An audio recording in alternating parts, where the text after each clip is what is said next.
பாலா அவருடைய இயக்கத்தில் அருண் விஜய் நடிப்பில் ஜனவரி 10ஆம் தேதி ரிலீஸ் ஆகிற படம் தான் வணங்கான். ஸோ இந்த படத்துக்கான ப்ரொமோஷன் ஒர்க்கும் சரி, இன்டர்வியூ ஒர்க்கும் நிறைய போயிட்டுருக்கு அப்படின்னு சொல்லணும். ஒரு சைடு வந்து கிட்டத்தட்ட பல வருடங்கள் கழிச்சு பாலா அவர்கள் வந்து இன்டர்வியூ கொடுக்குறத நம்ம பார்க்க முடியுது. கிட்டத்தட்ட பாலா அவர்கள் வந்து நிறைய சேனலுக்கு இன்டர்வியூ கொடுத்துருக்காரு.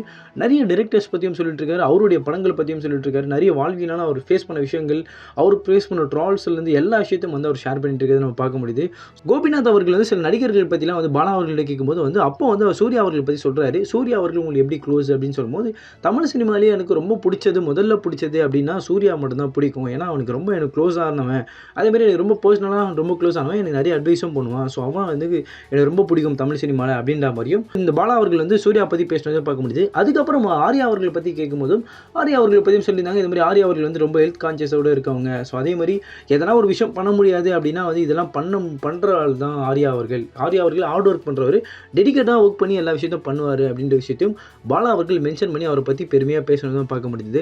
அதுக்கப்புறம் வந்து விக்ரம் பற்றி வந்து கோபிநாத் அவர்கள் கேட்குறாங்க. அப்போ கேட்கும்போது வந்து பாலா அவர்கள் கிட்டத்தட்ட ஒரு 10 செகண்ட் கிட்ட சைலண்ட்டாகவே இருந்தாங்க. எந்த பதிலும் சொல்லாமையே இருந்தாங்க. அப்போ தான் சொல்லாமையே இருந்தனால என்ன அப்படி யோசிக்கிறீங்க அப்படின்னு கேட்டதுக்கு, என்னோட யோசனையும் நான் வந்து இப்போ யோசிச்சுட்டு இருக்கேன் பார்த்தீங்களா, என்ன சொல்கிறது கூட எனக்கு தெரியல, என்ன சொல்கிறது என்ன பேசுகிறதுனே தெரியல பார்த்தீங்களா, இதுதான் என்னோட பதிலாகவே இருக்குது அப்படின்னு சொல்லி விக்ரம் அவர்களுக்கு பற்றி கேட்கும்போது இந்த விஷயத்த சொன்னது தான் பரவலாக மாறிச்சுன்னு கூட சொல்லணும். இது வந்து வேறு மாதிரி கான்ட்ரவர்சியாக மாறிச்சுன்னு கூட சொல்லணும்.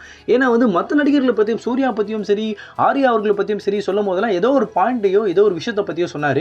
ஆனால் வந்து விக்ரம் கூட கிட்டத்தட்ட பல வருடமாக இவர் வந்து பாலா அவர்கள் பயணித்திருக்காரு. பட் பயணித்திருந்தாலும் சரி, அவரை பற்றி கேட்கும்போது வந்து ஒரு பாயிண்ட் கூட அவரை பற்றி சொல்லாமல் வந்து எந்த பதிலும் இல்லை, இதுதான் பதில் பார்த்தீங்களா, அவரை பற்றி சொல்லும்போது எனக்கு எந்த யோசனையும் வரல, ஒரு யோசனையும் வரல, ஒன்று சொல்கிறதுக்கு வரல அப்படின்னால இதுதான் என்னோட பதிலாகவே இருக்குன்ற மாதிரி பாலா அவர்கள் பேசின விஷயம் தான் மிகப்பெரிய கான்ட்ரவர்சியாக மாறிட்டு இருக்கு அப்படின்னு கூட சொல்லணும். ஏன்னா இவங்களுக்குள்ள என்ன சண்டை போகுது, என்ன பிரச்சனை போகுது கூட இது வரைக்கும் தெரியாமையே இருக்குது. ஸோ இதை குறித்து உங்களுடைய கருத்துக்கள் என்ன என்பதையும் கமெண்ட் செக்ஷனில் சொல்லிட்டு போங்க. அண்ட் மறக்காமல் சேனலுக்கு சப்ஸ்கிரைப் பண்ணிட்டு போங்க.